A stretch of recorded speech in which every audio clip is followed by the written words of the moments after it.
सावन का पवित्र महीना चल रहा है और हम बता दें कि काशी में बहुत सारे ऐसे ज्योतिर्लिंग हैं जो पूरे विश्व में मशहूर है। आज हम आपको बताएंगे काशी के केदार खंड के केदारेश्वर महादेव के बारे में।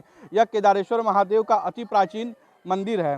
मान्यता ये है कि यह मंदिर सैकड़ों वर्ष पुरानी है और इस मंदिर में केवल दर्शन करने से सभी प्रकार की मनोकामना पूर्ण हो जाती है।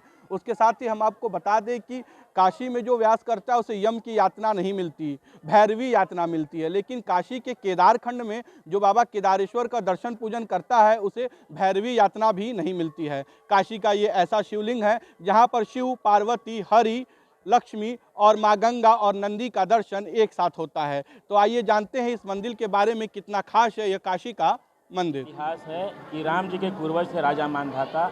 उन्होंने 100 युगों तक हिमालय पर तपस्या की थी भगवान के लिंग के दर्शन के लिए। हिमालय पे जिस केदार जी का हम लोग दर्शन करते हैं वहाँ भगवान के पीठ का दर्शन होता है और पशुपतिनाथ में भगवान के सिर का दर्शन है और कमर से नीचे का जो भाग है वो यहाँ पर है। तो जब ये यहाँ पर स्थित नहीं तब मानधाता जी को इनके दर्शन करने, तो मानधाता जी ने हिमालय पर तपस्या की थी। भगवान वहाँ प्रसन्न होकर मानधाता जी को आकाशवाणी द्वारा बोले कि आप काशी में जाकर तपस्या करिए, हम काशी में ही आपको दर्शन देंगे। तो मानधाता जी काशी आ गए, यहाँ पर तपस्या करते थे और प्रतिदिन भगवान को भोग लगाते थे। भोग लगाकर उसी भोग का 2 भाग करते थे, आधा ब्राह्मण को खिलाते थे, आधा स्वयं खाते थे। मकर संक्रांति के दिन भगवान के लिए भोग में खिचड़ी बनाई, खिचड़ी बना के उसका 2 भाग किए। ब्राह्मण को जब बुलाया तो ब्राह्मण उस खिचड़ी में अंतर ध्यान हो गया और वो खिचड़ी जो थी पाषाण की हो गई। मानधाता जी रोने लगते, उनको लगता है मेरा भोजन पत्थर का हो गया, ब्राह्मण अदृश्य हो गया, भगवान हमसे कहीं रुष्ट तो नहीं होगा, इस भाव से वो रोने लगते हैं।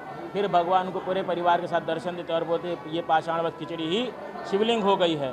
2 भाग होने से शिव सत्यात्मक है और हरिहरात्मक है, मतलब शिव पार्वती और विष्णु लक्ष्मी साथ में अन्न से निर्मित है, इसलिए अन्नपूर्णा। एक साथ 5 लोग का दर्शन होता है। बाबा गर्भगृह से दर्शन करेंगे तो नंदी जी का और गंगा जी का भी दर्शन होता है। यदि आप बैठ जाएं या लेट जाएं, किसी भी अवस्था में रहेंगे, माँ गंगा का दर्शन आपको अवश्य होगा। ये जो काशी है हमारे त्रिशूल पर विराजमान है। त्रिशूल के 3 कांटे होते हैं, 3 खंड है काशी के, केदारेश्वर खंड, विश्वेश्वर खंड, ओमकारेश्वर खंड। उनमें सबसे विशेष हमारा केदार खंड है। क्यों? क्योंकि काशी मृत्यु प्राप्त करने से मोक्ष मिलता है, लेकिन भैरवी यातना भोगने के बाद। लेकिन जब मानधाता जी को दर्शन प्राप्त हुआ था केदार जी का, भगवान का, तो उन्होंने आशीर्वाद स्वरूप यही कहा था कि जो इस केदार खंड मृत्यु प्राप्त करेगा उनको भैरवी यातना भी नहीं होगी। ये इस केदार खंड केदार मंदिर की विशेषता है।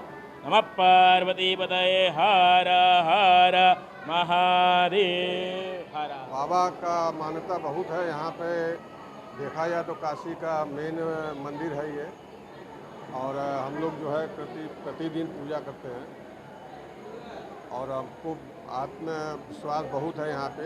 लेकिन यहाँ से आने से सारा मनोकामना हमने देखा है पूरा हो जाता है और लोग जो है काफ़ी संख्या में आते हैं और यहाँ के लोग भी अच्छे हैं, कोई दिक्कत नहीं है। बहुत दिव्य लगता है भगवान का पूजन करने